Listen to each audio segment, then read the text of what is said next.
Queremos ver tu rostro, Señor, y amarte para siempre.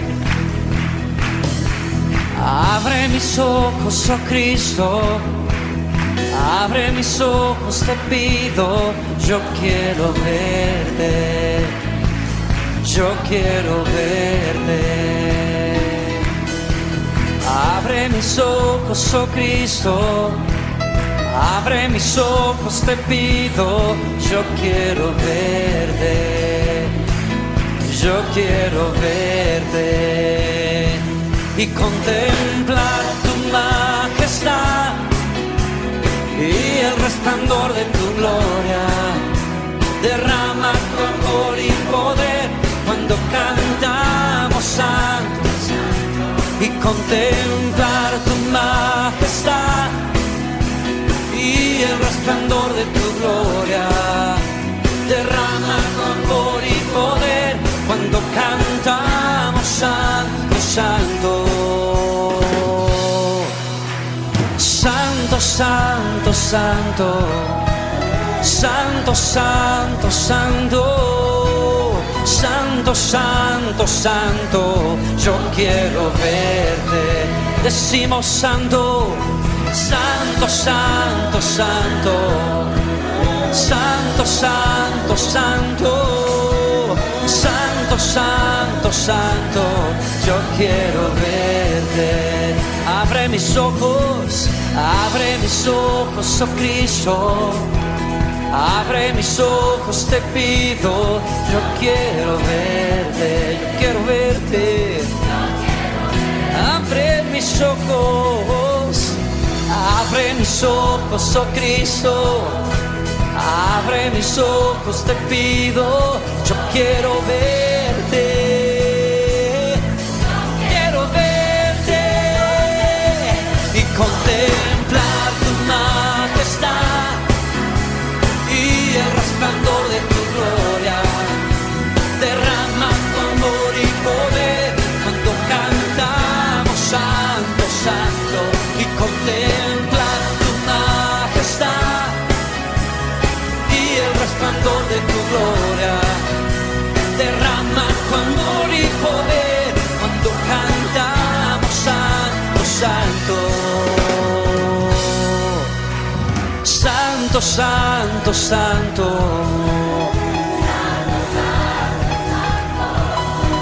Santo, santo, santo. Sus ángeles dicen santo, santo. Dicen cantan santo. Y su iglesia y contemplar tu majestad y el resplandor. Derrama tu amor y poder cuando cantamos santo, santo, y contemplar tu majestad y el resplandor. Derrama tu amor y poder cuando cantamos y contemplar y el resplandor. Derrama tu amor y poder y contemplarte y contemplar tu majestad, oh, y el resplandor de tu gloria. Derrama tu amor y poder cuando cantamos santo, santo. Santo, santo, santo.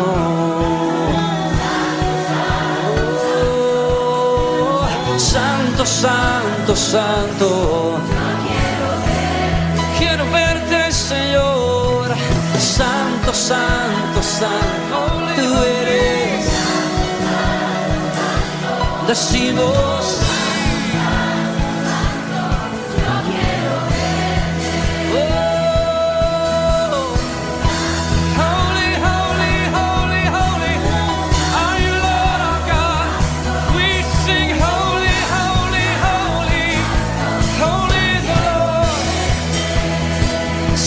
Santo,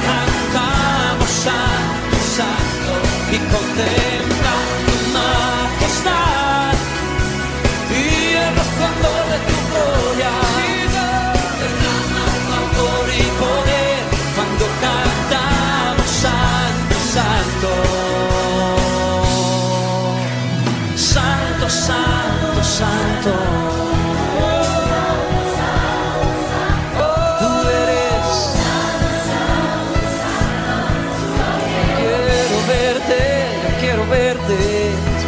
Santo, santo, santo. Tú eres santo, santo, santo. Yo quiero verte. Quiero verte. Yo quiero verte.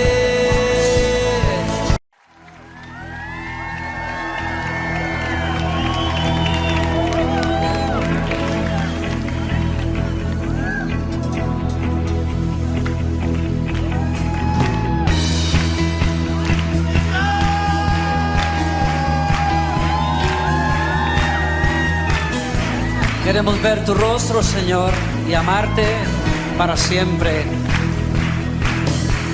Abre mis ojos, oh Cristo, abre mis ojos, te pido. Yo quiero verte, yo quiero verte. Abre mis ojos, oh Cristo, abre mis ojos, te pido. Yo quiero verte, yo quiero verte y contemplar tu majestad y el resplandor de tu gloria. Derrama tu amor y poder cuando cantamos santo, y contemplar tu majestad y el resplandor de tu gloria. Derrama tu amor y poder cuando cantamos santo, santo. Santo, santo, santo. Santo, santo, santo. Santo, santo, santo. Yo quiero verte. Decimos santo. Santo, santo, santo. Santo, santo, santo. Santo, santo, santo. Yo quiero verte. Abre mis ojos, oh Cristo. Abre mis ojos, te pido. Yo quiero verte, yo quiero verte. Abre mis ojos. Abre mis ojos, oh Cristo, abre mis ojos, te pido. Yo quiero verte, quiero verte y contemplar tu majestad y el resplandor de tu gloria. Derrama tu amor y poder cuando cantamos santo, santo, y contempla tu majestad y el resplandor de tu gloria. Derrama tu amor y poder cuando cantamos santo, santo. Santo, santo, santo.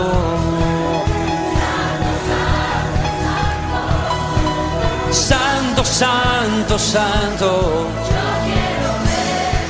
Sus ángeles dicen, santo, santo, dicen.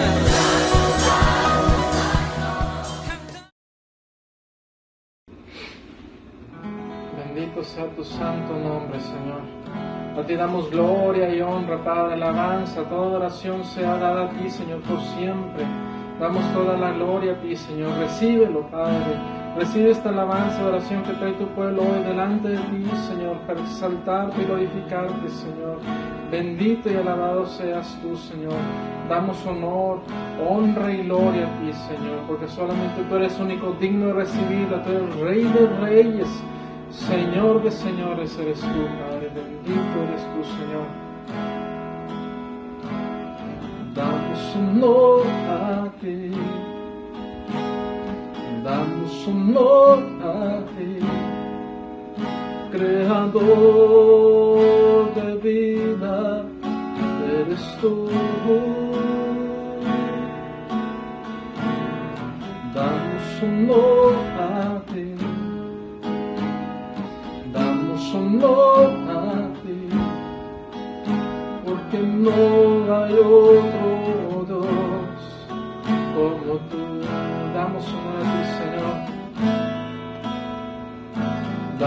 honor a ti, damos honor a ti, creador de vida, eres tú. Damos honor a ti, damos honor a ti, porque no hay otro Dios como tú, Rey de Reyes, Rey de Reyes, admirable, eres el principio y fin, soberano y sublime, eres nuestro Salvador. Damos honor a ti, damos honor a ti, porque no hay otro Dios como tú. Damos honor a ti, Señor, damos honor a ti, damos honor a ti, creador de vida, eres tú. Damos honor a ti, damos honor a ti, porque no hay otro Dios como tú. Rey de Reyes, admirable, eres el principio y fin, soberano y sublime, eres nuestro Salvador. Rey de Reyes, admirable, eres el principio y fin, soberano y sublime, eres nuestro Salvador. Damos honor a ti, damos honor a ti, porque no hay otro Dios como tú, porque no hay otro Dios como tú, porque no hay otro Dios como tú. No hay nadie como tú, Señor. Damos gloria y honra a ti, Señor. Bendito y alabado sea tu santo nombre, Señor. Mis amados hermanos de Congregación Cristiana Elim y todos mis hermanos en Cristo que han dispuesto sus corazones para adorar al Señor en estos momentos, es un gozo estar junto con ustedes para hacerlo. El Salmo 33 habla de alabanzas al Dios Creador. Pero en los últimos 3 versículos habla lo siguiente. Fíjese cómo después de dar alabanzas a este Dios creador, empieza a depositar su confianza el salmista en este Dios creador. Dice así: nuestra alma espera a Jehová, nuestra ayuda y nuestro escudo es Él. Por tanto, en Él se alegrará nuestro corazón, porque en su santo nombre hemos confiado. Sea tu misericordia, oh Jehová, sobre nosotros, según esperamos en ti. En estos tiempos es incierto poner nuestra confianza en muchas cosas, pero siempre será firme poner nuestra confianza sobre la roca que es Jesucristo, porque ¿sabe qué, mi amado hermano? Sabemos que todo lo que pasa es para nuestro bien, porque a los que aman a Dios, todas las cosas ayudan para bien, a los que conforme a su propósito son llamados. Vamos a entonar esta alabanza, es muy conocida y yo le invito a que lo haga de todo su corazón y para el Señor. En ti confía mi corazón, en ti confía mi corazón, en ti reposa mi alma, mi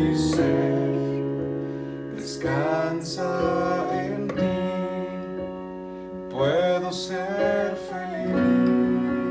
Una vez más. En ti confía mi corazón, de todo su corazón. En ti reposa mi alma, mi ser descansa en ti. Puedo ser feliz porque sé que estás obrando tu perfecta voluntad, que en mi vida estás obrando tu perfecta voluntad. En ti confía mi corazón y en ti reposa. En ti reposa mi alma, mi ser descansa en ti. Puedo ser feliz porque sé que estás obrando, Señor. Porque sé que estás obrando tu perfecta voluntad. En mi vida estás obrando. Lo creemos, Señor. Tu perfecta voluntad, porque sé que estás obrando, Señor, porque sé que estás obrando tu perfecta voluntad. Gracias, Señor. Podemos descansar y confiar en ti. En mi vida estás obrando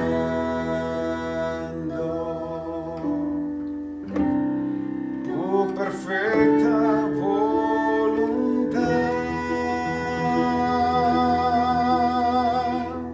Esperamos en ti, Señor. Dios te bendiga. Buenos días, hermanos. El Salmo 19, versículo 1 dice: los cielos cuentan la gloria de Dios y el firmamento anuncia la obra de sus manos. Un día emite palabra a otro día y una noche a otra noche declara sabiduría. Toda la creación, todo lo que podemos ver, emite o deja ver la gloria de Dios, la bondad de Dios, la misericordia de Dios. Si nosotros estudiamos el Salmo 19, vemos cómo el escritor, el salmista, el rey David, él está hablando de cómo todo refleja la bondad de Dios. Pero si vamos un poquito más adelante, en el versículo número 8 dice: los mandamientos de Jehová son rectos, que alegran el corazón. El precepto de Jehová es puro, que alumbra los ojos. El temor de Jehová es limpio, que permanece para siempre. Los juicios de Jehová son verdad, todos justos. No podemos estar viviendo algo que nos vaya a atemorizar. Todo lo que Dios nos ha dado es su bondad. Toda la creación refleja la bondad de Dios. Por lo que sea que estemos pasando, podemos confiar, podemos tener nuestro corazón tranquilo que Dios está teniendo cuidado de nosotros, que podemos alabarle, que debemos alabarle, porque Él ha sido bueno como hasta el día de hoy y como lo seguirá haciendo. Él no cambia. Lo hemos estudiado en otras ocasiones y hoy podemos darle gracias y podemos alabarle porque su bondad y su misericordia son visibles aún en una contingencia como esta.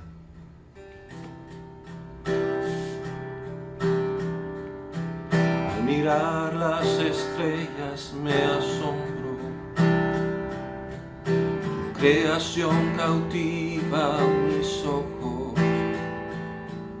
tu gloria llena la tierra y todo lo que hay.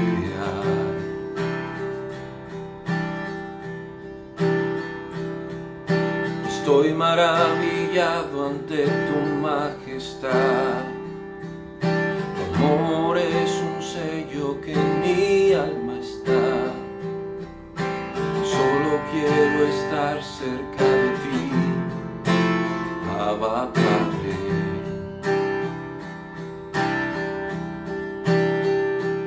y no hay suficientes palabras dentro de mí. Mi adoración se resume al cantarte santo. Tú eres santo. Oh Jesús, tu sangre derramaste por mí en la cruz. Mi lugar tomaste y hoy vivo estás tú. Tanta gloria me asombra.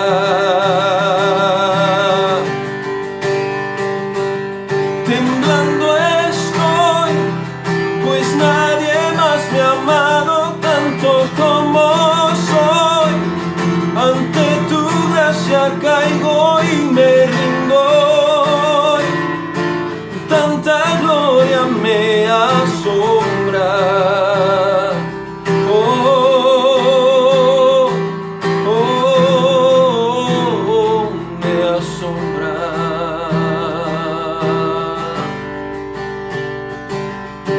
Estoy maravillado ante tu majestad. Tu amor es un sello que en mi alma está. Solo quiero estar cerca de ti, Abba Padre.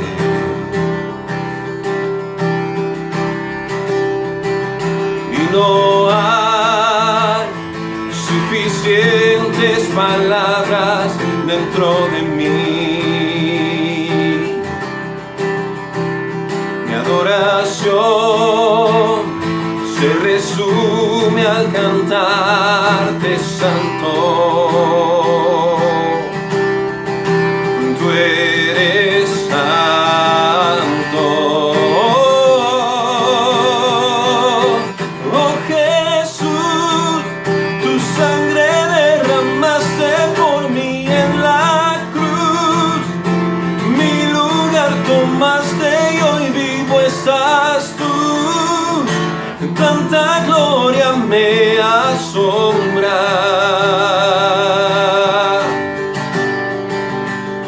Temblando estoy, pues nadie más me ha amado tanto como soy. Ante tu gracia caigo y me rindo hoy. Tanta gloria me asombra.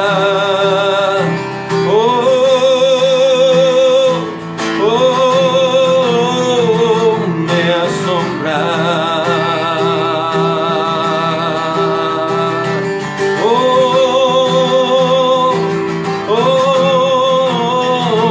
Me asombra.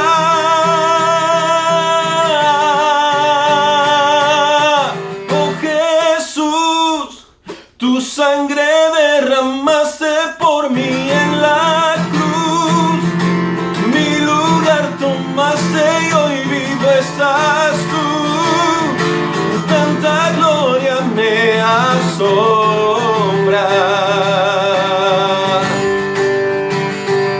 Temblando estoy, pues nadie más me ha amado tanto como soy. Ante tu gracia caigo y me rindo hoy. Tanta gloria me asombra.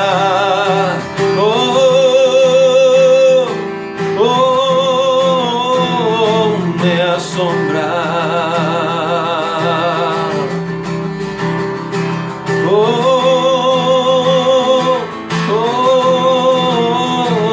Me asombra.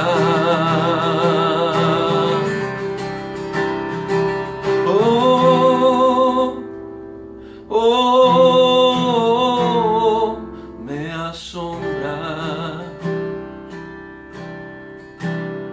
Te damos toda la gloria y toda la alabanza a ti, Señor.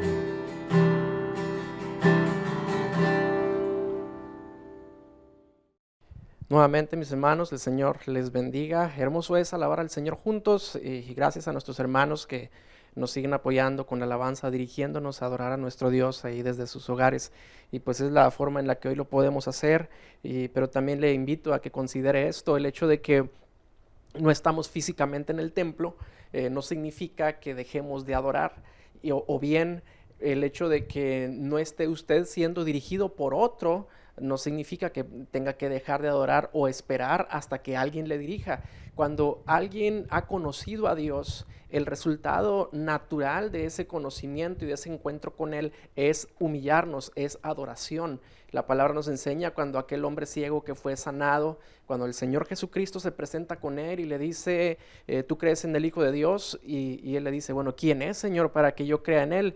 Y él dice, pues le has visto. Y dice, en ese momento se postró y adoró. Ese es el resultado de conocerlo, adorar. No hay una necesidad de que alguien nos esté estimulando a que lo hagamos, sino que nuestro corazón agradecido, nuestro entendimiento que tenemos, que Dios nos da, el entendimiento que Dios nos da por medio de su palabra acerca de quién es Él, resulta en adorarle. Ese debe ser el resultado de nosotros. Así que le invito a que lo considere, que siempre estemos adorando al Señor. Todo el tiempo busquemos la forma, ¿verdad?, de hacerlo nosotros ahí también en nuestros hogares ahora. Y bueno, pues sin más, entrando en el tema del día de hoy, mis hermanos, pues es acerca de la fe, la serie que estamos viendo acerca de la fe. La ocasión anterior hablamos de la fe como definición bíblica respecto a lo que es la certeza y la convicción. Certeza y convicción, dos palabras clave que estuvimos desglosando, definiendo, y más que una definición o un concepto, hablamos de qué implica que en el corazón del creyente cuando hay certeza, cuando hay convicción, cuál es la conducta, cuál es el lenguaje, cuál es la forma de vida de una persona que tiene certeza y que tiene convicción. Y decíamos de la necesidad de que hoy hay acerca precisamente de esto, de que haya convicciones firmes, certeza en el Señor y en su palabra. Y derivado de esto vamos a continuar en esta misma serie hablando de la fe, un aspecto hoy distinto, vamos a decir, una parte de la fe que es muy importante y es fundamental en el crecimiento del creyente, del cristiano. Incluso creo yo que el que llega a este entendimiento del punto que vamos a ver hoy, marca claramente una gran diferencia entre el cristiano o el que dice serlo o aquel que dice tener fe de alguna forma en Dios, pero lo hace de una manera natural y no de una manera espiritual. La línea se marca cuando se llega a este entendimiento, cuando se llega a entender quién es ese Dios invisible del que hablamos, quién es ese Dios, cómo lo podemos ver, cómo ver a lo invisible, cómo enfocar nuestra vista en algo que no vemos. Cómo podemos centrar nuestra fe, nuestras convicciones, toda nuestra creencia en algo que nosotros no podemos palpar físicamente, no podemos verlo físicamente, sin embargo, que existe y que está ahí, que se muestra, que se manifiesta, pero hay todo un entendimiento en su contexto que debemos ver para que podamos llegar a este punto claramente. Entonces, leyendo en el capítulo 11 de los Hebreos, ya leímos los primeros versículos la ocasión anterior, ahora ya le quiero invitar a que me pueda seguir desde el versículo número 23 del capítulo 11 de la carta a los Hebreos, versículo número 23. Dice la palabra del Señor: por la fe Moisés, cuando nació, fue escondido por sus padres por 3 meses, porque le vieron niño hermoso y no temieron el decreto del rey. Por la fe Moisés, hecho ya grande, rehusó llamarse hijo de la hija de Faraón, escogiendo antes ser maltratado con el pueblo de Dios que gozar de los deleites temporales del pecado, teniendo por mayores riquezas el vituperio de Cristo que los tesoros de los egipcios, porque tenía puesta la mirada en el galardón.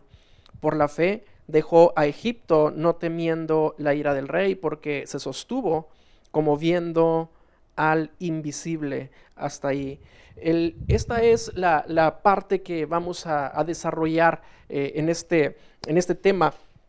Por la fe por la certeza y la convicción, lo que ya hablamos en el domingo anterior, por causa de esa convicción firme y de esa certeza que hay en el corazón, que es generada por la misma palabra. La palabra del Señor abre el entendimiento, abre los ojos, abre los oídos espirituales para que se desarrolle la certeza y la convicción, porque la fe es por el oír, pero el oír es por la palabra. Así nos dice la misma palabra del Señor. El oír es por causa de que la misma palabra haya cabida en nuestras vidas, en nuestros corazones. Encuentra el Señor la forma de que nuestra atención sea abierta hacia una dimensión o un panorama que no podíamos ver con nuestros ojos naturales. El Señor quita de nuestra mente y de nuestros ojos el velo espiritual que estorba para que veamos aquello que es Dios, aquello que su palabra nos quiere decir. El hombre natural, el hombre intelectual, la palabra nos habla de que las cosas las entiende, las procesa, las discierne con la mente natural, de la forma que lo puede hacer cualquier ser humano, lo que el intelecto le diga. Pero el hombre espiritual, la Biblia nos dice que tiene que discernir las cosas espiritualmente. Para ello, primero tiene que ser un hombre espiritual. ¿Y qué es un hombre espiritual? Todo lo contrario a un hombre carnal. Si vemos que es un hombre carnal en la palabra, manifiestas son las obras de la carne, vemos la conducta de un hombre carnal, pero dice, pero el fruto del Espíritu es, y nos habla de cuál es el fruto del Espíritu: el amor, el gozo, la paz, la paciencia, etcétera. Y vemos ahí un hombre espiritual, alguien que da fruto de Dios. Entonces esa persona discierne, procesa, piensa las cosas de una forma totalmente distinta, no porque tenga un mejor intelecto, sino porque tiene una mente en la cual el Señor con su gracia le revela la verdad de la palabra. El Señor con su gracia le muestra los tesoros de la riqueza que hay en la palabra del Señor, el testimonio de Cristo, la vida de Cristo. Y eso es algo que, vamos a irlo entendiendo de a poco en lo que acabamos de leer desde el versículo número 23. Dice la palabra del Señor: por la fe Moisés, cuando fue escondido, cuando Moisés nació, la Biblia nos narra en el libro del Éxodo cómo había un decreto de Faraón, del rey, de que todos los niños varones que nacieran en ese tiempo tenían que ser echados al río, a manera de matar a todos los varones del pueblo de Israel. El faraón tenía miedo, tenía temor por causa de la gran multiplicación que estaba teniendo el pueblo de Israel bajo sus muros, es decir, o dentro de sus muros, perdón. El pueblo de Israel estaba en Egipto, estaba creciendo demasiado. Entonces, en esa multiplicación que estaban teniendo, le generó preocupación a Faraón y dijeron: no sea que sean tantos que vean que son más fuertes que nosotros, se quieran rebelar y se quieran ir. Entonces, para tenerlos aquí aprisionados, lo mejor es menguar la población varonil para que no se sigan reproduciendo, ¿verdad?, en esa forma.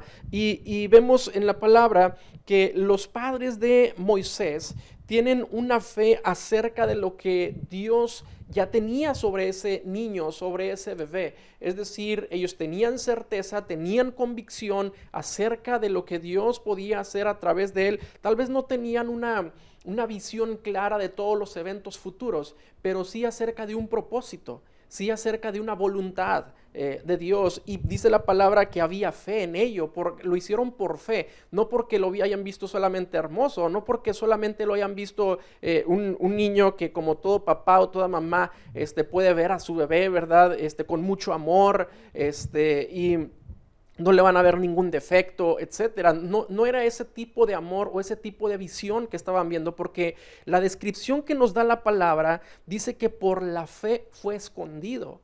Es decir, la motivación de esconder al niño no es el amor que le tenían al niño. La motivación de esconder al niño fue la fe.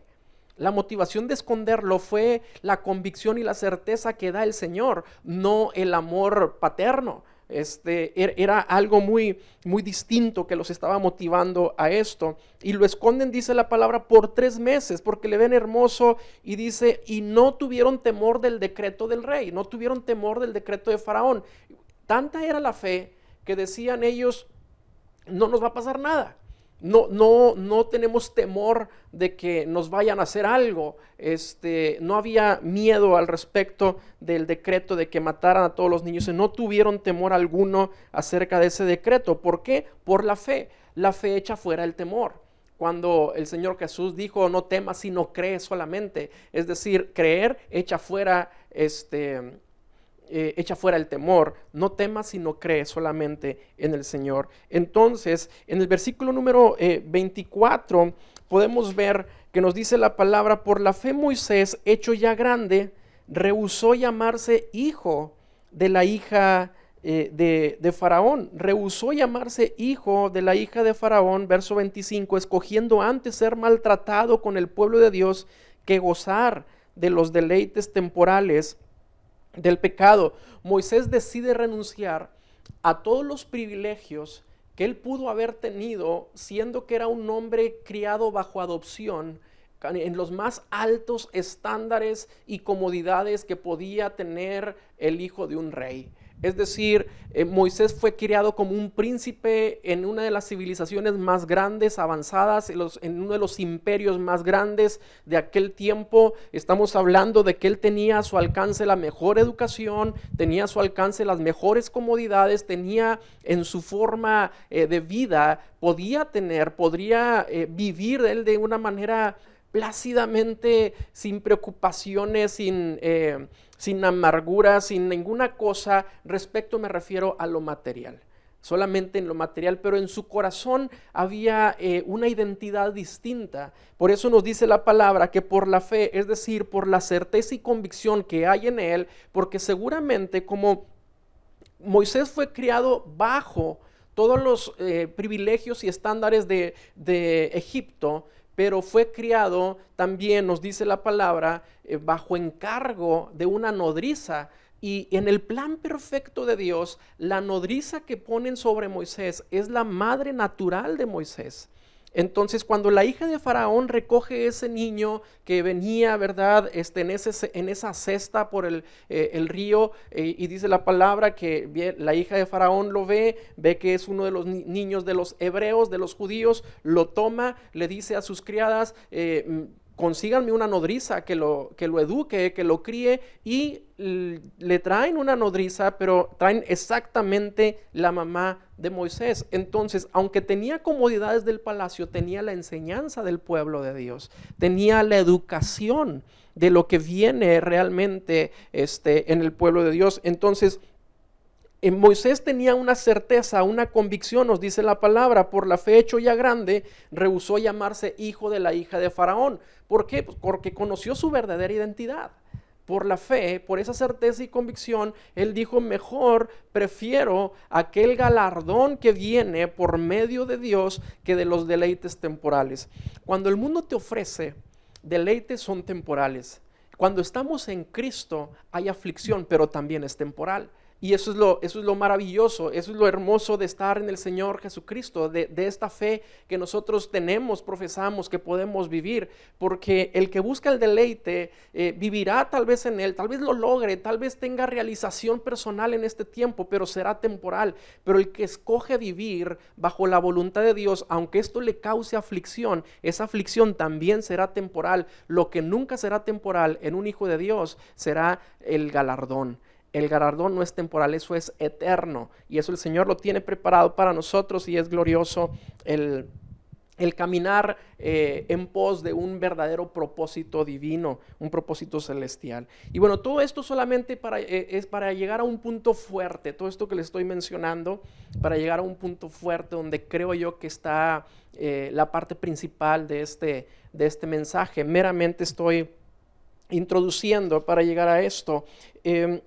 Solamente cuando se tienen convicciones firmes se puede elegir el sufrimiento antes que el deleite. Solamente cuando se tiene una certeza grande, una seguridad verdadera, se puede elegir, como eligió Moisés, teniendo todo lo que él quisiera tener en su vida. Él prefirió el sufrimiento con los hijos de Dios, porque dice la palabra que tenía su mirada puesta en el galardón. ¿Qué galardón? ¿Qué galardón podía ser más grande que lo que ya poseía? ¿Qué podía ser más deseable todavía que lo que ya poseía? Tal vez los hermanos de Moisés, me refiero al pueblo de Israel, el pueblo judío que estaba bajo opresión, bajo esclavitud, veían a Moisés y lo veían en otra condición, en otra posición social, económica, lo veían tal vez en una condición privilegiada. Sí, pero la palabra nos dice que en su corazón no estaba el estar en esa condición privilegiada, sino que en su corazón estuvo el mantener la identidad junto con sus hermanos, escogiendo el vituperio, escogiendo el sufrimiento, y no porque sea bueno escoger el sufrimiento, no porque sea bueno o que a Moisés le gustara sufrir. No es esa la motivación, sino que vemos la palabra que nos dice por la fe.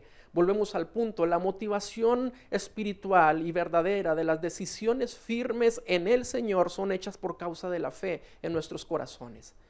¿Qué tipo de fe tienes tú? Me doy cuenta en qué tipo de fe tengo yo, en la forma que decido las cosas, en la manera que argumento en mi propia mente al momento de tener una circunstancia delante de mí entre escoger una cosa y otra. ¿Cómo argumento en mi cabeza las cosas para saber qué elegir? Me doy cuenta qué tipo de fe tengo. Me doy cuenta qué tipo de convicción y de certeza está en mí cuando estoy evaluando las cosas más por los pros y los contras de la decisión que pueda yo tomar, más que la voluntad del Señor. Cuando estoy tomando en cuenta qué mejor me conviene, qué no me conviene, en lugar de poner en la balanza qué es espiritual y qué no lo es. Ahí es donde me doy cuenta qué tipo de fe puedo estar teniendo y puedo estar viviendo. Porque una cosa es lo que yo puedo decir. Muy grande diferencia puede haber entre lo que yo digo y lo que yo hago, o lo que tú dices y lo que tú haces. La palabra misma nos enseña, lo estuvimos viendo los domingos anteriores cuando el apóstol Juan enseña el que dice que ama a Dios, pero aborrece a su hermano. O sea, solamente dice, pero no es. Solamente dice, pero no hace. El que dice, pero no hace, es insensato. La palabra nos habla del que es oidor y no hacedor. Es el insensato que edifica sobre la arena y se le cae su edificación. Eso es insensato. Pero también vemos que es una reacción natural. Esa es la palabra tal vez más que más describe ese tipo de conducta, porque el hombre natural, o sea, el hombre carnal, es una reacción carnal, natural, que nace meramente de la emoción del corazón del hombre, que mide en base a circunstancias y en base a sentimientos, y entonces eso rige su vida. Cuando guiamos nuestra vida por sentimientos y por emociones y no por convicciones espirituales, estamos perdidos en ese momento, si es esa la forma de vida que estamos teniendo. Por eso es que en este tiempo de prueba, de dificultad, en un tiempo en el que hay incertidumbre, es donde se nota quienes tienen su verdadera fe cimentada en Cristo, dónde están las convicciones y la certeza. Ahí resalta el fruto de fe en la vida del verdadero creyente, porque así como estaba de convencido cuando todo estaba bien, hoy que las cosas no están del todo bien, sigue igual de convencido, sigue igual de ser de firme en el Señor Jesucristo. La fe sigue siendo la misma, el buscar a Dios sigue siendo igual, el adorar a Dios aunque no está en el templo sigue siendo igual, porque tiene una fe verdadera, una fe legítima, una fe no fingida. Entonces, en el caso de Moisés, escoge antes el vituperio, antes que el deleite. Cuando el deleite está relacionado con el pecado, pues bueno, tiene un rechazo total y él toma solamente la identidad que tiene en el Señor por ser un hijo de Dios escogido. Pero la palabra nos dice al respecto que nosotros no debemos de amar al mundo ni las cosas que están en el mundo. Le invito a que veamos primera carta de Juan, capítulo 2, versículo número 15, y podamos leer ahí, por favor. Dice la palabra: no améis al mundo ni las cosas que están en el mundo. Si alguno ama al mundo, el amor del Padre no está en él, porque todo lo que hay en el mundo, los deseos de la carne, los deseos de los ojos, la vanagloria de la vida, no provienen del Padre, sino del mundo. Y el mundo pasa y sus deseos pasan, pero el que hace la voluntad de Dios permanece para siempre. Entonces, no amar el mundo. Dice esta palabra que el amor, cuando el amor está puesto en el mundo y en las cosas del mundo, entonces no hay lugar para el amor del Padre en la vida de esa persona. No significa que no amemos a las personas, no significa que no tengamos aprecio por aquellos que nos rodean. Está hablando de arraigar nuestra vida en la cultura, en el modo de pensar, en la forma de vida que tiene el mundo que no conoce a Cristo. Si tú vives igual que aquellos que no conocen de Dios, algo no es congruente con tu testimonio de fe. Es decir, tú puedes decir, yo soy creyente, yo soy cristiano, yo acepté a Cristo en mi corazón, pero tu conducta tiene una manera opuesta a lo que estás hablando. Entonces es muy probable que eso que hiciste de aceptar a Cristo no sea algo legítimo. Tal vez tu fe o lo que tú crees que es fe fue un acto emocional. Tenemos que evaluarlo a la luz de la palabra del Señor, a la luz de lo que la palabra nos dice. Entonces, amar al mundo es lo que hace que el amor del Padre no esté en nosotros. Pero yo quiero que vayamos más adelante en la misma historia de que estamos hablando de Moisés. En el versículo número 27 de Hebreos 11 leemos: por la fe dejó a Egipto, no temiendo la ira del rey, porque se sostuvo como viendo al invisible. Y esa es la parte medular de este mensaje. Por la fe dejó a Egipto sin tener temor de una persecución que había en su contra. El faraón quería matar a Moisés. Llegó un tiempo en el que, en un arranque emocional de Moisés, en un tiempo hizo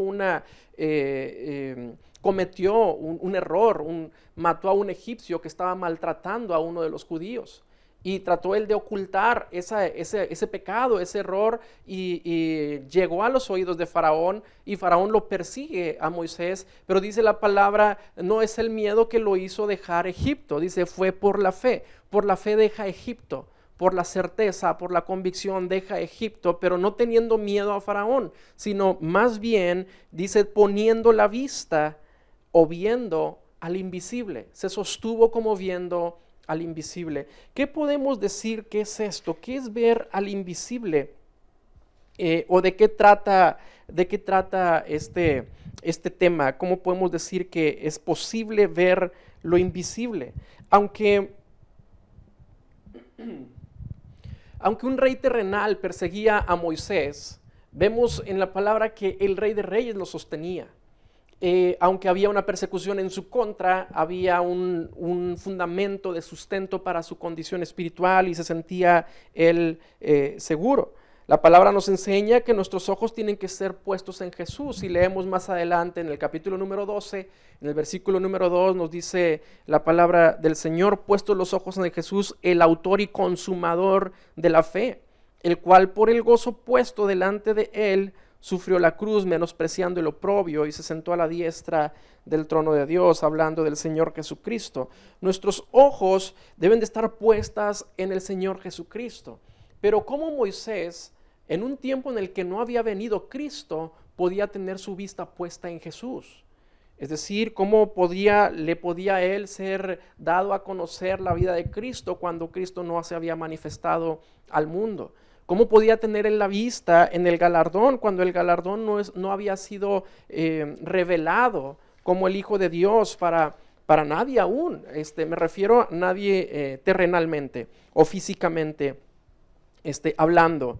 El camino de la fe tiene que ver totalmente con ser sostenido, con ser sustentado mediante una contemplación, mediante una visión.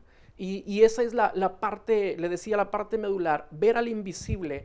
La fe sostenida por medio de una visión clara. Y no me refiero a una visión en una experiencia mística de ver cosas en otra dimensión y cosas por el estilo. Estoy hablando de una visión espiritual, es decir, un enfoque claro del corazón y no de la mente carnal, sino de los ojos espirituales en el Señor Jesucristo. el poder encontrar aquello que encontraron los salmistas cuando decían, mejor me es estar un día en tus atrios que 1000 fuera de ellos. ¿Qué encontraron para poder decir, yo quiero estar ahí? Prefiero un día estar en tu casa antes que 1000 fuera de ellos. Así tuviera un día de vida, lo pasarían en el templo, lo pasarían contemplando al Señor, lo pasarían en la comunión con Dios. Pero ¿qué encontraron ahí para preferir ese día de vida que 1000 días, pero fuera de las cosas de Dios? No todos tienen los ojos abiertos, no todos han podido reconocer, ni siquiera cuando Cristo estaba físicamente presente en la tierra, ni siquiera todos le pudieron reconocer. Hay muchos ejemplos en la palabra. Cuando Él fue crucificado, había una persona a su lado que decía, si verdaderamente eres el Hijo de Dios, bájate tú y bájanos a nosotros también. Sálvanos de esta cruz. Cuando otro malhechor que estaba crucificado con Jesús le decía, que no tienes temor estando en este castigo. Nosotros merecemos lo que nos están haciendo, pero este hombre es un hombre justo. Y se dirige al Señor Jesucristo y le dice, acuérdate de mí cuando vengas en tu reino. Lo está reconociendo. Sus ojos le fueron abiertos para poder ver en aquel hombre que toda la multitud estaba rechazando en ese momento, en aquel hombre que todos querían avergonzar, que todos querían golpear, que todos le gritaban crucifícale, toda la multitud estaba en ese momento rechazándole, pero uno estaba diciendo, tú eres el Hijo de Dios. ¿Por qué lo vio diferente? ¿Por qué lo pudo ver de otra forma? Pero vemos en la palabra los diferentes sistemas representados en diferentes personajes. Por ejemplo, el sistema religioso. Si leemos en el Evangelio de Mateo, en el capítulo número 15, vamos a encontrar que el mismo sistema religioso siempre rechazó las enseñanzas del Señor Jesucristo y también le rechazó a su persona misma, ¿verdad? No querían lo que Él decía, querían buscar siempre ocasión, cómo prenderle en un error, le ponían preguntas en manera de trampa para ver si le hacían caer de alguna forma, pero nos dice la palabra del Señor en Mateo capítulo 15, versículo número 14, y es bien interesante sobre quién está hablando y a quién se está dirigiendo en ese tiempo. Dice versículo 14, dejadlos, son ciegos, guías de ciegos. Y si el ciego guiare a otro ciego, ¿qué es lo que va a pasar? Dice, ambos caerán en el hoyo.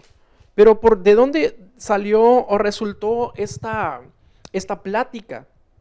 ¿De dónde resultó esta afirmación del Señor que les dijo, estos son ciegos, guías de ciegos? Porque los religiosos en ese tiempo ponían por encima la tradición que los mandamientos de Dios. Al respecto del mandamiento de honrar a sus padres, ellos más bien decían, bueno, pues ya no necesito honrar a mi padre porque le estoy dando una ofrenda a Dios por medio de un servicio a mi padre. Y entonces ellos ponían por encima una tradición, por encima del mandamiento del Señor. Su cultura, su religión estaba por encima de Dios mismo. Eso es lo que estaban haciendo. Y no estamos hablando de la gente del vulgo, de la gente común. Estamos hablando de los líderes religiosos que ponían tradiciones religiosas por encima de la verdad, de la palabra. No sé si esto les suena familiar. No sé si esto les suena a algo. Estamos en tiempos en los que se va a comenzar a celebrar culturalmente, religiosamente, la llamada Semana Santa. Pero si la gente verdaderamente quisiera hacerlo por causa del Señor, lo primero que harían sería acudir a la Biblia. Y entonces tener temor del Dios del que habla la Biblia, no del que crucifican cada viernes de Semana Santa cada año. No del que representan en ese Via Crucis tradicionalmente o en esas procesiones. Si realmente fuera una certeza y una convicción con los ojos abiertos, esos líderes religiosos nos dirigirían a Cristo. Pero la gente tiene más una estrategia de hacer adeptos para hacerlos como ellos mismos, para hacer prosélitos, es decir, para ser seguidores de ellos mismos, seguidores de la religión, adeptos de la religión. más miembros, cada vez más multiplicándose en una misma tradición que se está enseñando de una generación a otra. Y yo creo que eso no es lo que la palabra nos enseña acerca del Señor Jesucristo. Vemos quienes ponían la tradición por encima de la verdad de la palabra. Y el Señor les dijo, los discípulos le decían al Señor, ¿sabes que se ofendieron cuando les dijiste eso? Y dijo, déjenlos. Imagínense qué va a pasar cuando un ciego guía a otro. Ahora, es interesante que la persona que es ciega es guía de otros. No es cualquier cosa. Estamos hablando de que alguien que tiene influencia sobre mucha gente es ciego. Es decir, la ceguera espiritual está no solamente en personas como se creía en otros tiempos antes de la Reforma. Vemos que la enseñanza era o el dogma de aquel tiempo era que nadie debía tener Biblias en sus casas. ¿Por qué? Porque el pueblo no la puede entender, sino solamente las personas que están iluminadas para eso. Eso es una mentira, porque ni las personas que decían tener la iluminación tenían los ojos abiertos, ellos tenían los ojos cerrados, estaban cegados espiritualmente. Ni siquiera podían ser guías para ellos mismos. Por esa razón controlaban las masas, ellos siendo ciegos, y los guiaban a los demás, pero dice la palabra, todos caerán en el mismo hoyo, todos irán a la misma trampa, tendrán el mismo resultado. Es decir, la ceguera, si Moisés se sostuvo como viendo al invisible, les digo en este momento, si tú lo puedes estar viendo a él, porque el no verle es tener ceguera espiritual. Y ahorita vamos a ver diferentes puntos al respecto de esto. Imagínate alguien que sabe Biblia, pero no ve. Es decir, alguien que conoce la palabra, que conoce la religión, que conoce la tradición, pero no conoce al Dios de la Biblia, no conoce al Cristo que crucifican cada año, no conoce al niño Jesús que ponen debajo de un pinito cada Navidad, no lo conocen porque no hay una comunión con Él, porque sus ojos no sean abiertos. La forma en la que somos sostenidos es viéndolo a Él, no viendo a la tradición, no viendo ninguna otra cosa. Y vemos la vida del apóstol Pablo, antes de ser Pablo, antes de ser el apóstol, antes de ser una persona convertida a Cristo. Dice la palabra que él, con el celo que sentía en su corazón, porque él pensaba que servía a Dios de esa manera, con el celo que sentía en su corazón, comenzó a perseguir a todas las personas que tuvieran fe en el Señor Jesucristo, a todos los del camino, como dice la palabra. Entonces los perseguía, los obligaba a blasfemar, los desterraban, los sentenciaban a muerte. Todas estas cosas las hacía porque él pensaba que lo hacía a favor de Dios.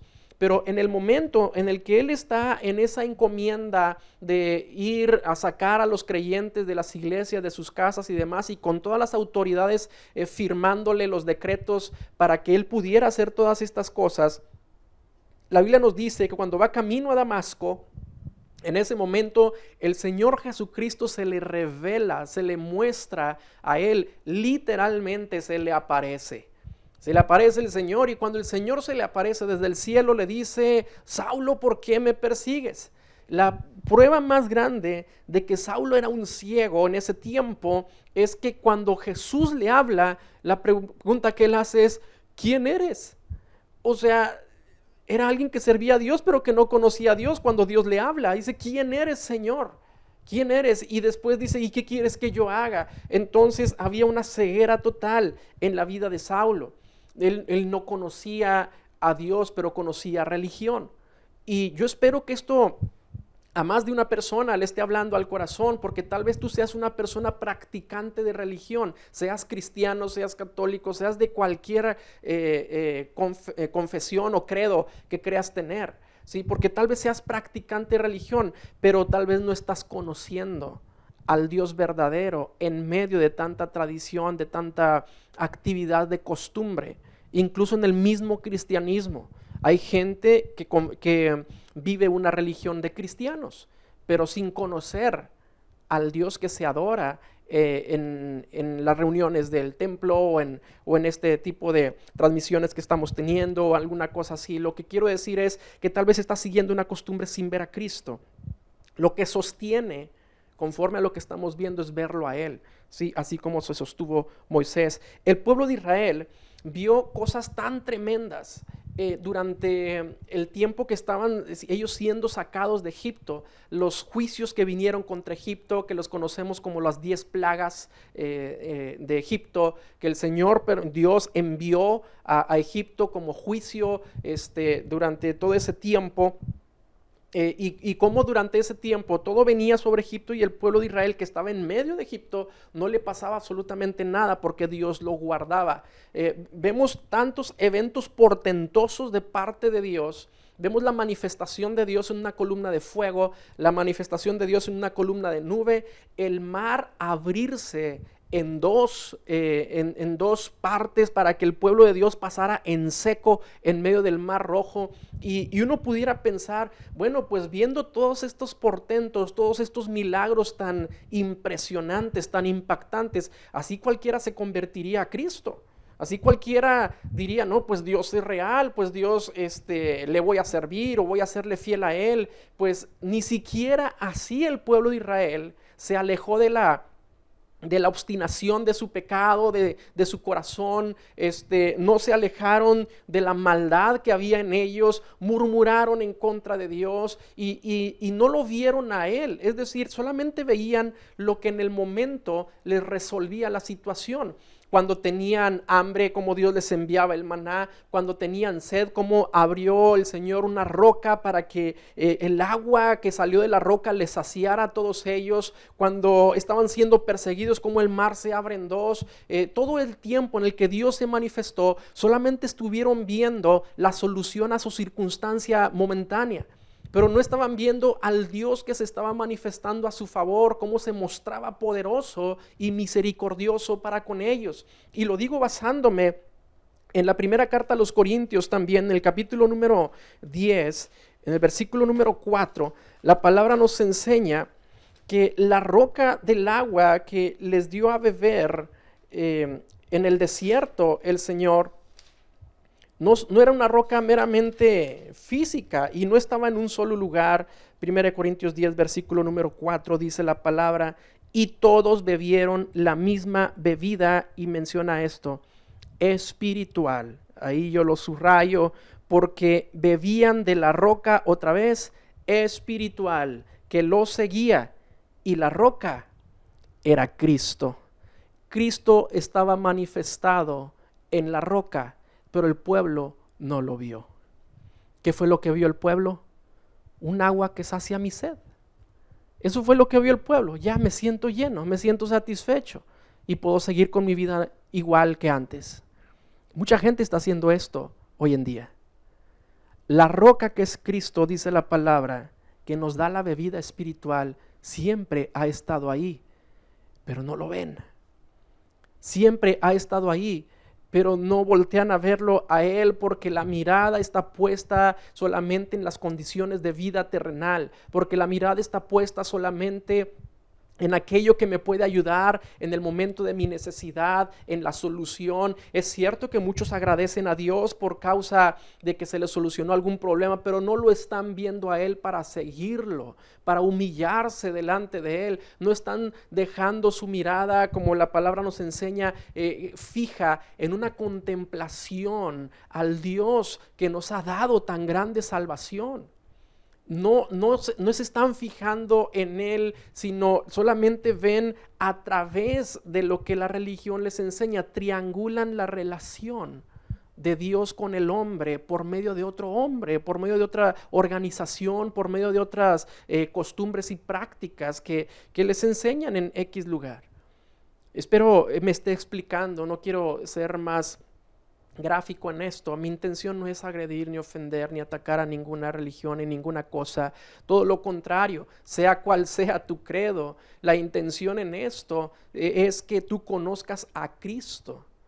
No que conozcas más de la religión, que conozcas a Cristo, el verdadero Hijo de Dios, que quiere que salgamos de esta forma de vida que tal vez estás teniendo hasta este tiempo, porque piensas conocerle, pero no le has visto realmente.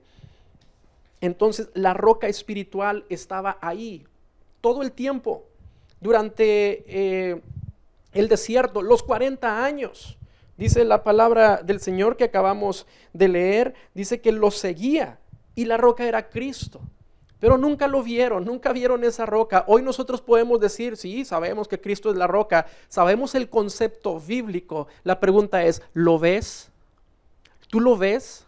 ¿Tú ves a Cristo? No me muestres una imagen, que no venga a tu mente la imagen que nos vende la televisión. En estos días verán que en la televisión habrá muchas películas relacionadas a eventos bíblicos. No esa imagen de ese hombre de barba con una actitud pasiva, etc. No, ¿lo has visto a Él? ¿Lo has visto? Me refiero en la forma espiritual. Tu vista está puesta en el Señor Jesucristo, en su palabra, en su vida, en su testimonio, de lo que nos habla las Escrituras.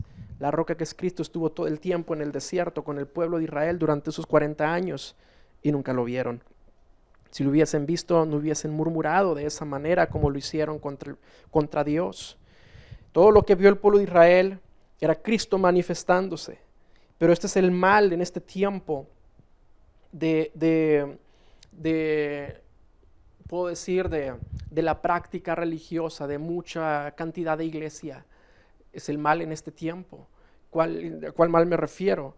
Que se procesan las cosas de forma natural, de forma carnal. Es decir, incluso muchas veces hasta los mismos mensajes están enfocados precisamente a satisfacer deseos e intenciones, a satisfacer sentimientos y emociones.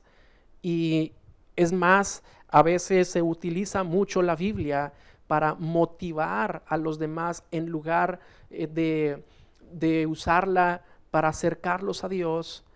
Se usa para motivar a la gente, para darle un mayor sentido de identidad personal, en la cual tengan una mejor autoestima, en la cual puedan superar desafíos en sus negocios, en la cual puedan superar condiciones familiares, etcétera, pero no presentan al verdadero Hijo de Dios en medio de ello.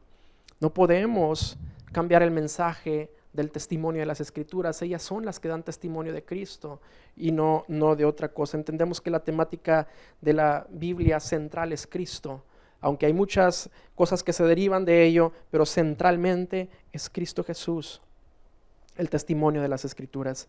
El Evangelio de Marcos, capítulo 16, versículo número 14, nos muestra un ejemplo de una visión limitada. Y es importante o es interesante el verlo de esta manera, porque pudiera ser esto algo que describe mucho de cómo nos podemos estar encontrando tal vez algunos de nosotros. El Evangelio de Marcos capítulo 16, en el versículo 14 en adelante. Voy a dar lectura, por favor síganme ahí en su pantalla o ahí en su Biblia. Dice la palabra: finalmente se apareció a los 11 mismos, estando ellos sentados a la mesa, y les reprochó su incredulidad y dureza de corazón, porque no habían creído a los que le habían visto resucitado. Y les dijo: id por todo el mundo y predicad el evangelio a toda criatura. El que creyere y fuere bautizado será salvo, mas el que no creyere será condenado. Pero aquí hay una implicación importante que tenemos que resaltar. La palabra dice que cuando se aparece a los 11, les reprocha y les dice: ¿por qué no creyeron? ¿Por qué no creyeron que yo había resucitado? Y utiliza esa palabra, dice: les reprochó su incredulidad y dureza de corazón. Es algo que el Señor los estaba regañando. ¿Por qué no habían creído? Y después vemos que hay una encomienda: id por todo el evangelio id por todo el mundo, y predicar el evangelio. Entonces, ¿cómo podrían predicar de algo que no habían visto, de algo que no habían creído? Tenían la encomienda de predicar por todo el mundo, pero un momento antes les estaba reprochando la incredulidad. Gente que no cree iba a predicar, pero bueno, entonces el Señor hace la obra completa para que ellos tengan la visión completa, para que se sostengan viendo precisamente como lo vemos hoy, como viendo al invisible. Y vemos en la palabra, en el Evangelio de Lucas, le invito a que también me siga, por favor, en el capítulo número 24, cómo el Señor es precioso y se manifiesta de manera completa para que no quede duda alguna en aquellos que Él ha escogido. Y nos habla la palabra desde el versículo número 13, que eran 2 discípulos que iban caminando hacia una aldea que se llama Emaús. Cuando caminaban, lo relato para que ir haciendo contexto de los puntos fuertes que vamos a leer. Cuando ellos caminaban, les sale al encuentro un hombre en el camino, y la palabra nos dice que ese hombre los escucha platicar a estos 2 discípulos y les dice: ¿y de qué están hablando? ¿Qué es lo que ha pasado? Y ellos le dicen: tú eres el único extranjero que no te has dado cuenta de qué es lo que ha pasado aquí en Jerusalén. Y le empiezan a decir de aquel Jesús en el que era varón fuerte en sus palabras, era profeta, pero dice que iba a resucitar, pero ya lo crucificaron, le entregaron los principales sacerdotes, nuestros gobernantes lo entregaron a sentencia de muerte, y nosotros esperábamos que Él era el que había de redimir a Israel. Ellos tenían una visión muy distinta, decían: esperábamos, pensábamos que era, tenían una imagen en su mente acerca de Cristo, que Él vendría a redimirlos de una opresión física cuando los romanos estaban en ese momento conquistando Jerusalén. Y decían: ahora que viene el Mesías, pues nos va a liberar de la opresión de los romanos. Pero el Señor vino a liberar de la opresión del pecado, de las consecuencias de la condenación. Pero el pueblo no lo pudo ver de esa manera. Los discípulos, los más cercanos a Él, tampoco lo pudieron ver de esa manera. Entonces, sin saber ellos que ese hombre que les sale al encuentro es Jesús mismo, porque dice la palabra, versículo 16, y ahí quiero que sí me ayude a leer, por favor, dice: mas los ojos de ellos estaban velados para que no le conociesen.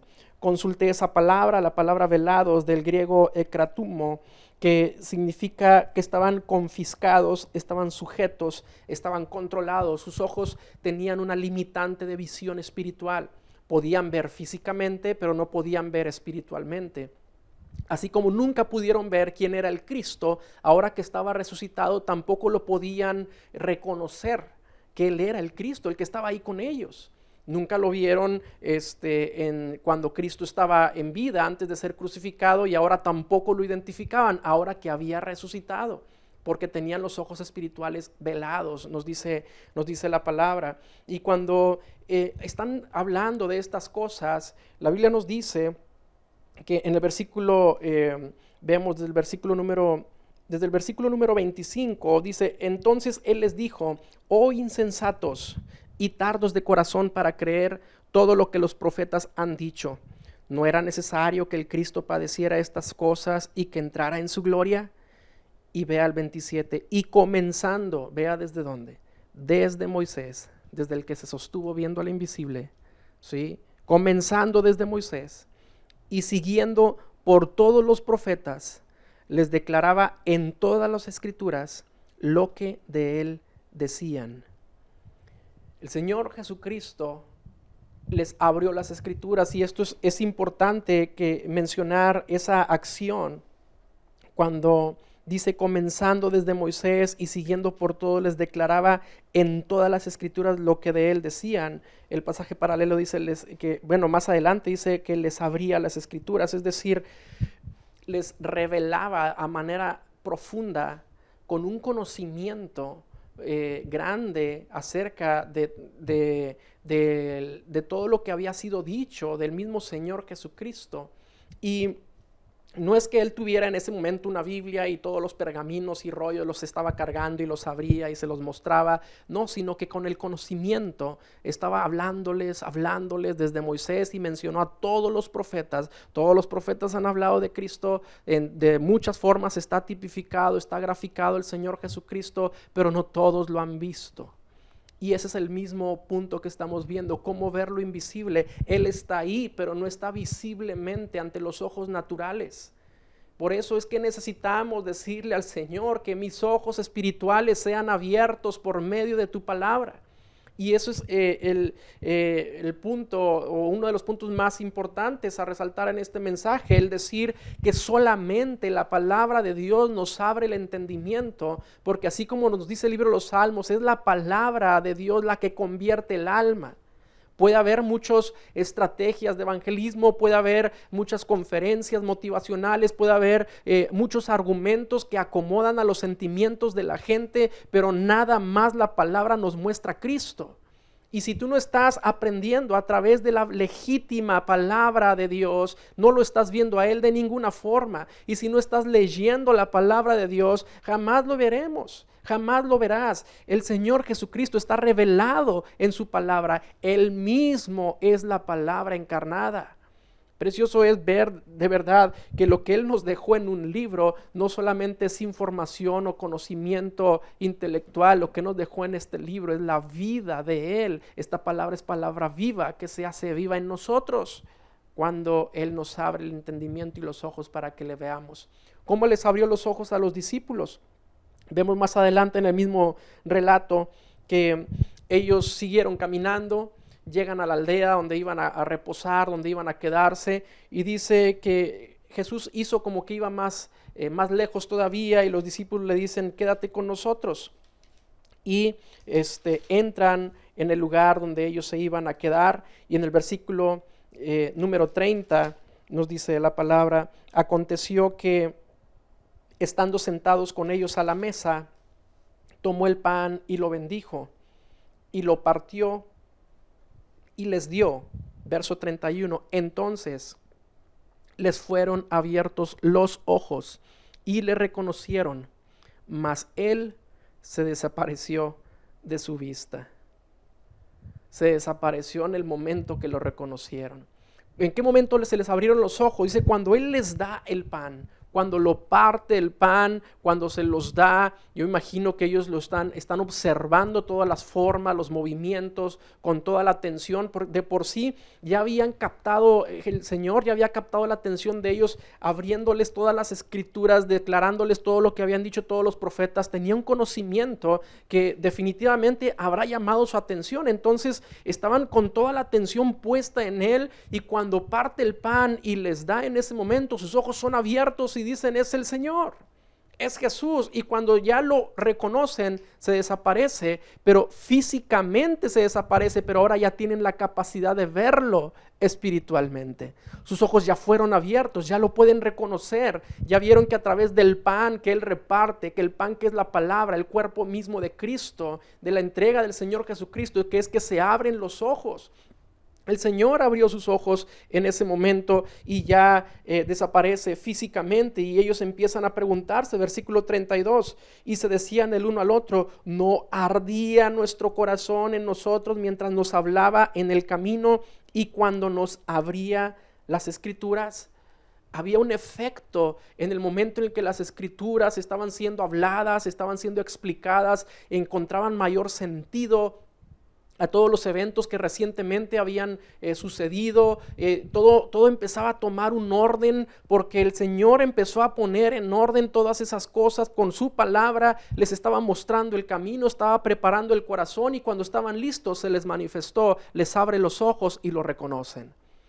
Así es el efecto de la palabra del Señor en nosotros.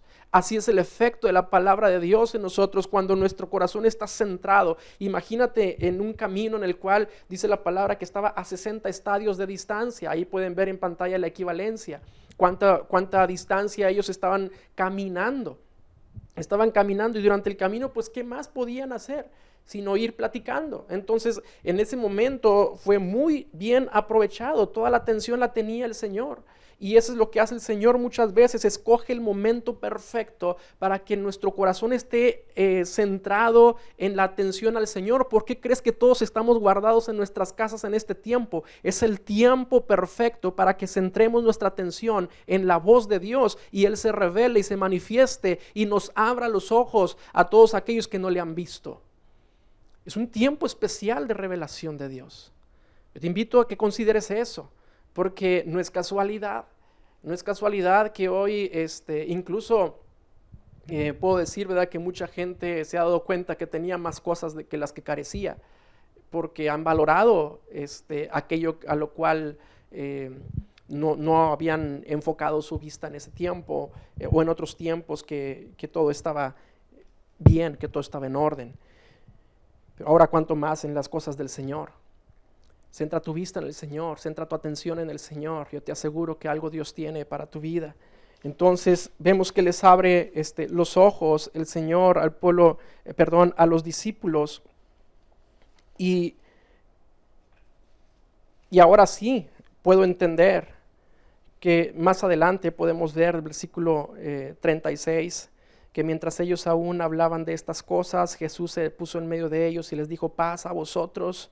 Entonces, espantados y atemorizados, pensaban que veían un espíritu, pero Él les dijo: ¿por qué estáis turbados?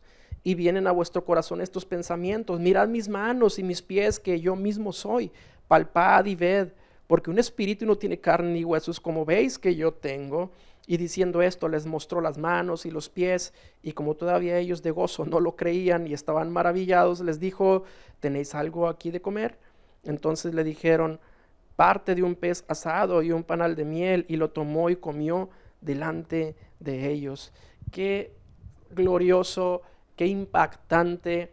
Lo vieron morir, lo vieron sufrir, lo vieron sangrar, y en ese momento lo ven de pie, lo ven comiendo, lo ven hablando con ellos, lo ven diciéndoles: soy yo, no tengan miedo, no tengan temor.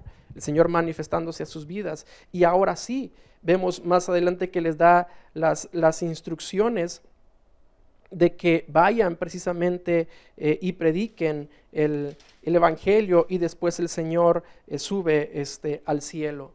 Ahora sí tenían la revelación completa. Aquellos que habían sido reprochados por su incredulidad, ¿cómo iban a predicar un evangelio de alguien en el cual no habían visto? Pero ahora el Señor se les manifiesta, ahora el Señor se les presenta, se les revela, y ahora sí predican un evangelio con la experiencia de haberle conocido, de haberle visto. La primera carta a Timoteo, en el capítulo número 1, versículo número 17, le invito a que también, por favor, o lo busque en su Biblia o me acompañe en la lectura en pantalla. Nos dice la palabra: por tanto, al Rey de los siglos, inmortal, invisible, al único y sabio Dios, sea honor y gloria por los siglos de los siglos. Y lo repito: por tanto, al Rey de los siglos, inmortal, y dice invisible, el Dios invisible. Dios es invisible, no lo vemos físicamente, pero la palabra nos dice que su eterna deidad y su poder se hacen claramente visibles por medio de todo lo creado. Es una parte importante que tenemos que mencionar. ¿Cómo hablarle a alguien que tiene los ojos cegados? Hablarle de un Dios que no se ve, de un Dios invisible. El apóstol Pablo se encontró en esa circunstancia, en esa situación, y vemos en el libro de los Hechos, en el capítulo número 17, versículo número 15 en adelante, que cuando él estaba esperando a Timoteo y a Silas para que vinieran a él, donde él estaba en Atenas, mientras él esperaba, él estaba en Grecia, en Atenas, y dice la palabra que mientras él esperaba, versículo 16, su espíritu se enardecía viendo a la ciudad entregada a la idolatría. Así que discutía en la sinagoga con los judíos y los piadosos, en la plaza cada día con los que concurrían. Y algunos filósofos de los epicúreos y de los estoicos disputaban con él. Y unos decían: ¿qué querrá decir este palabrero? Y otros: parece que es predicador de nuevos dioses, porque les predicaba el evangelio de Jesús y de la resurrección. Y vemos que Pablo, en el celo que tiene por Dios, ya un Pablo convertido, ya un Pablo que conoce a Jesucristo, ya alguien entendido en el llamado que Dios le había hecho para que predicara la palabra, ve toda la idolatría que hay en Atenas. Imagínese toda la mitología que se conoce de los dioses del Olimpo, y todo aquello que ha dado origen incluso a una gran cantidad de creencias más, una grandísima cantidad de dioses que tienen y de historias acerca de esos dioses, cómo se involucraban con el hombre, y cómo regían el universo, etc. Todas esas cosas tenían altares por todas partes, tenían formas de adoración y de tradición para venerarles a todos estos, pero el corazón de los atenienses aparentemente no estaba satisfecho al respecto de la veneración que daban a sus dioses. Tanto había hueco en ellos que adoraban a un Dios no conocido. Incluso pusieron esa inscripción sobre un altar levantado al Dios no conocido. Yo creo que al no saber el nombre, aunque hay toda una historia de trasfondo al respecto de esto, de una crisis que hubo en aquel tiempo y como supuestamente un hombre que ofreció sacrificios a cierto Dios los pudo sacar de esa crisis y por esa causa se levanta ese altar, pero no conocían a ese Dios. Pero el apóstol Pablo se acomoda en lo que ellos no conocen para presentarles el Dios que él sí conoce, y muestra por medio de un sermón, por medio de una explicación, muestra el apóstol Pablo a ese Dios, pero muchas verdades muy interesantes. Un pueblo que estaba en idolatría, un pueblo que estaba basado en sus filosofías. Había estoicos y epicúreos, dice la palabra, dos ramas filosóficas que buscaban, uno la felicidad, otro la realización personal de cierta manera, cosas que que ni uno ni otro llegaron, yo creo, a la culminación total en sus propias enseñanzas de una satisfacción, si no, no estuvieran escuchando otra cosa. Pero ahí estaban discutiendo y escuchando. Y vemos un pueblo entonces idólatra, con modos de pensamientos muy terrenales, y no solamente eso, también ociosos, porque dice la palabra que no se interesaban en ninguna otra cosa sino en escuchar algo nuevo. Es decir, estaban ahí a ver qué más nos dicen, a ver qué más aprendemos, a ver qué más nos habla alguien. Había ociosidad, había idolatría y había filosofía. Eso describe una civilización, eso describe una ciudad de hoy, de estos tiempos también. Y Pablo enseña acerca de Dios y dice la palabra del Señor que lo llevan a Pablo al Areópago. Es un área muy importante en Atenas que actualmente está claramente identificado. Incluso hay una inscripción, una placa en la cual está escrita todo el sermón de Pablo que él dio en ese lugar, en ese tiempo. El Areópago, que es conocido como la colina de Ares, que Ares era el dios de la guerra de ellos, de ese tiempo. Entonces, ahí lo llevan a ese lugar. Para ellos ese era el lugar donde se trataban los asuntos más importantes de toda la ciudad. No cualquier persona era un tipo de corte gubernamental en la cual se trataban los asuntos importantes en ese lugar. Entonces, ahí llevan a Pablo y Pablo les da este sermón. Y lo encontramos desde el versículo número 22, dice: entonces Pablo, puesto en pie en medio del Areópago, les dijo: varones atenienses, en todo observo que sois muy religiosos, porque pasando y mirando vuestros santuarios, hallé también un altar en el cual estaba esta inscripción: al Dios no conocido, al que vosotros adoráis, pues sin conocerle, es a quien yo os anuncio. Y él les empieza a hablar del Dios del mundo, del Dios de la creación, lo que ellos conocían por medio de su filosofía, algo difícilmente que podían concebirlo en la forma en la que Pablo le hablaba, porque ellos en su filosofía entendían que la creación es Dios. Pero Pablo separó la creación de Dios diciendo: el Dios que yo conozco es el que creó las cosas que ustedes adoran. Y viene él y les explica con toda claridad y diciéndoles cómo Dios hizo al hombre de un mismo linaje y cómo les habla de la resurrección. Se empiezan algunos a burlar, pero dice la palabra que personas importantes, el principal, el areopagita, un juez principal de la ciudad, un líder importante, él creyó en el sermón de Pablo, creyó en Dios. Pero parte del sermón es que Dios no puede ser hecho o no puede ser encerrado a la idealización del hombre. Y esa es una parte importante, porque la ceguera espiritual puede llevarnos a idealizar a Dios a la manera que lo queremos nosotros concebir, para tener una satisfacción en la explicación interna que nos damos al respecto de muchas cosas. e idealizamos a Dios, o podemos estarle idealizando a Dios, queriendo un Dios a la medida, queriendo un Dios a nuestra forma, y así lo hacían en aquel tiempo.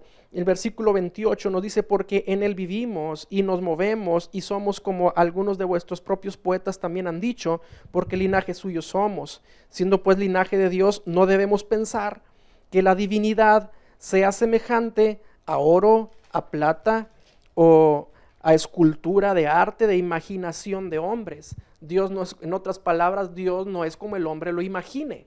Y la ceguera los lleva a idealizarlo, a representarlo, a hacernos una figura, una imagen de él. Pero Dios no es así. Pero dice, bueno, pero Dios ha pasado por alto los tiempos de esta ignorancia. Dice, no importa, estás en la ignorancia, pero Dios pasa por alto en todo eso, si vienes y te arrepientes. Si vienes y te acercas a Él y te arrepientes, porque ahora Él manda que en todo lugar, que todos los hombres se arrepientan. Porque vendrá, dice, está establecido en un día en el cual juzgará al mundo con justicia por aquel varón a quien designó, dando fe a todos con haberle levantado de los muertos. Es decir, por medio de Cristo juzgará al mundo en algún momento. Entonces vengan y arrepiéntanse, y el Señor pasa por alto toda esa ignorancia en la cual se encuentran, toda esa idolatría, todo eso, aquello que se han entregado. Y como Él sabía que estaba hablando con gente que estaba cegada espiritualmente, les dice en una parte de ese sermón que Dios les puso límites, les prefijó límites al hombre para que palpando lo busquen, a ver si así lo pueden encontrar. Palpando le busquen. Pudiera ser hasta ofensivo en la forma que se entendía en aquel tiempo. En otras palabras, les estaba diciendo: ciegos, empiecen a tocar por todas partes a ver si lo encuentran. Búsquenlo para que a ver si así lo puedan encontrar. Pero es a través de un arrepentimiento, a través de la iluminación de la palabra de Dios en nuestros corazones, que Cristo se puede revelar a nuestras vidas, que Cristo se puede revelar a tu vida. Y esto progresivamente puede ir creciendo de una manera importante, ¿verdad? En nuestras vidas. Dios trasciende mucho más allá de lo que es el templo hecho de manos. El apóstol Pablo les dijo en ese mismo sermón: ustedes adoran en templos, les habla de santuarios, pero Dios no está limitado a un templo hecho de manos. Dios no está limitado a una escultura. Dios no está limitado a la idea del hombre. Él trasciende más allá. El libro de Isaías nos habla de que la tierra es el estrado de sus pies. ¿Qué templo puede contener tanta grandeza? ¿Cuál lugar puede retener la gloria tan grande y poderosa de Dios? Nadie. Él trasciende más allá. Precioso es ver y saber esto, porque hoy pudiéramos pensar que físicamente en el templo ahorita no hay nadie. Pero en la iglesia de Cristo, que somos los hijos de Dios, Él está ahí. Él está ahí, Él está en nosotros. ¿Sí? Él trasciende más allá de los muros, trasciende más allá del templo hecho de manos. Él no es adorado como si necesitase de alguien, dice la palabra. Hermanos, no porque necesitara Él adoración es que nos escogió. Nosotros necesitamos adorarle a Él, pero no Él de nosotros. Entonces, para ir terminando con esto, ir aterrizando, Moisés se sostuvo viendo al invisible. La pregunta sería: ¿qué te sostiene a ti? ¿Qué te sostiene a ti? ¿Cuál es tu fortaleza espiritual? Porque no solamente hablando de este tiempo de prueba que hay, de incertidumbre, de miedo en mucha gente y todo esto, sino en cualquier circunstancia de tu vida, ¿qué te sostiene? En la circunstancia que hablamos de Moisés, había una persecución en su contra. Dice, se sostuvo viendo al invisible. Él pudo ver al Señor. ¿De qué forma? Sus ojos fueron abiertos. Él no veía solamente la roca que daba agua, veía a la roca espiritual que sostenía al pueblo. No solamente veía el maná que cayó y les alimentaba y nutría el vientre, sino veía el pan que descendió del cielo como el Verbo encarnado y que ahora es la salvación para todos nosotros. Moisés no solamente vio milagros y prodigios portentosos, vio al que los hacía. vio a aquel que los provocaba y se sostuvo viéndolo a él, dice la palabra del Señor. Yo creo que tuvo muchos momentos en los cuales cualquiera de nosotros hubiéramos renunciado a la encomienda que tuvo Moisés, pero se sostuvo viendo al invisible. No estaba viendo a la gente, no estaba viendo a las circunstancias, estaba viendo al Señor en ese tiempo. Entonces, ¿qué te sostiene a ti? ¿Qué nos sostiene a nosotros en este tiempo? La palabra nos enseña que debemos de fijar nuestros ojos en las cosas de arriba y no en las de la tierra. ¿Cómo vemos las cosas de arriba? Tenemos que buscar a Dios de todo nuestro corazón y de toda nuestra alma y con todas nuestras fuerzas. Tenemos que buscar al Señor en su palabra, pero al Señor en su palabra. Quiero decir, no vamos a buscar el versículo que me acomoda y me conviene, sino quiero encontrarme con Cristo para que confronte mi condición y que regenere mi situación espiritual, para que me transforme, para que en ese impacto de su divinidad, de su santidad, con mi carnalidad, surja una transformación en mi interior, para que Él sea formado en mi vida y yo le pueda ver, para que le pueda ver a Él. Yo no quiero seguir viendo una religión, no quiero seguir viendo una iglesia acostumbrada a un tiempo de programa de culto, sino una iglesia que tiene los ojos abiertos, una iglesia que se sostiene viendo al invisible, que se sostiene viendo lo espiritual, que contempla, como dice la palabra del Señor, que contempla como en un espejo la gloria del Señor siendo transformada así de una gloria a una mayor gloria. Una iglesia que ve al Señor Jesucristo y no que está viendo solamente qué será el mensaje de hoy, me gusta, no me gusta, le entendí, o bien hoy no hablaron de lo que yo quisiera, o no sé, alguna cosa como esa. Yo espero de verdad que esto traiga algo de luz a tu vida. Decía, estoy cerrando ya este tema. La palabra nos enseña que parte de la ceguera espiritual en el hombre es precisamente la forma en la que la gente le concibe a él cuando se hacen de ídolos en sus corazones y cuando se hacen de ídolos físicamente también. El Salmo número 115 nos habla de las personas que hacen imágenes y de cualquier otra forma alguna representación de alguna divinidad, de alguna deidad, y dice que tienen ojos, que tienen manos, que tienen pies, que tienen boca, pero no hacen nada con ello. Están incapacitados para eso. Pero eso no es lo que me sorprende, eso es algo que todo el mundo sabe. La parte que me sorprende es que dice, y semejantes a ellos son los que los hacen y los que confían en ellos. Es decir, igual de ciegos, igual de que no sus pies, igual que sus manos, igual todo infructuoso. Igual están en la misma condición, en la misma ceguera, en la misma situación. ¿Cuál es tu condición? ¿Qué te sostiene? ¿Cuál es tu certeza? ¿Cuál es tu convicción? ¿Qué tipo de fe estás viviendo? ¿Qué tipo de fe? ¿La práctica religiosa? Ahora, ¿qué vida espiritual tienes? Aquel que solamente vivía de cada domingo, de cada reunión de iglesia, ahora que no hay iglesia, ahora que no hay reunión, me refiero más bien, ahora que no hay reunión en templos, iglesia siempre va a haber, iglesia del Señor. Pero ahora que no hay reunión en templos, ¿qué te sostiene? ¿Cuál es tu vida espiritual? ¿Te has dado cuenta que tal vez estabas solamente dependiendo de lo que se hacía en esas reuniones y no tienes una vida espiritual en tu corazón? Yo te invito a que busques del Señor con todo tu corazón, que te sostengas viendo al Señor, viendo al Señor. Mira, esto tal vez no sea de todos, pero si es a ti a quien Dios está hablando, yo espero que el Espíritu Santo trate contigo, así como lo está haciendo con nosotros. Es Él quien abre los ojos, es Dios quien nos abre los ojos, es su palabra quien nos abre los ojos. Yo quiero orar en este momento, pero yo te invito a que lo hagas en tu casa, ahí donde estás, a que le pidas al Señor, abre mis ojos, Señor. Yo quiero verte a ti, Señor. No ver la estructura religiosa, verte a ti, no ver la tradición. No estoy diciendo que todo eso sea malo, estoy diciendo que el enfoque está equivocado. El enfoque, si tu enfoque ha sido la tradición y la costumbre, estamos mal. Pero si tu enfoque ahora es la verdadera experiencia de conocerlo a Él en comunión, de conocerlo a Él en el escudriño de las Escrituras, entonces ya es algo totalmente distinto. Te digo una cosa, te vas a dar cuenta cuando tus ojos están abiertos. Te vas a dar cuenta. El Señor lo mostrará claramente. Oramos. Bendito Dios, La gloria, la honra, el honor solamente es tuyo. Tu palabra que ha sido expuesta, Señor, seas tú tratando con cada uno de nosotros.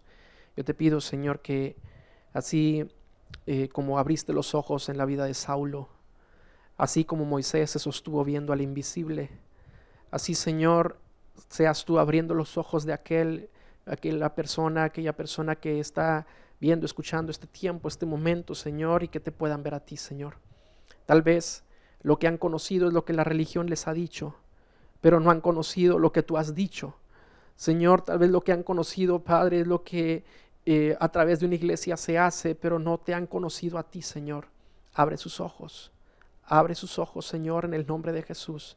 Y yo te pido, Padre, que esto sea testimonio, que ellos puedan, Señor, ver la grandísima diferencia de vivir con el velo descubierto, con el rostro descubierto, como lo dice tu palabra, de vivir con los ojos abiertos en ti, Señor, y no velados, Señor, con la tradición, no velados con ninguna otra cosa, Padre, en el nombre de Jesús.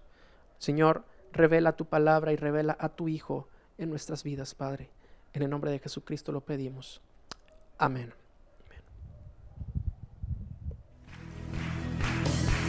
Abre mis ojos, oh Cristo, abre mis ojos, te pido, yo quiero verte, yo quiero verte. Abre mis ojos, oh Cristo, abre mis ojos, te pido, yo quiero verte, yo quiero verte y contemplar.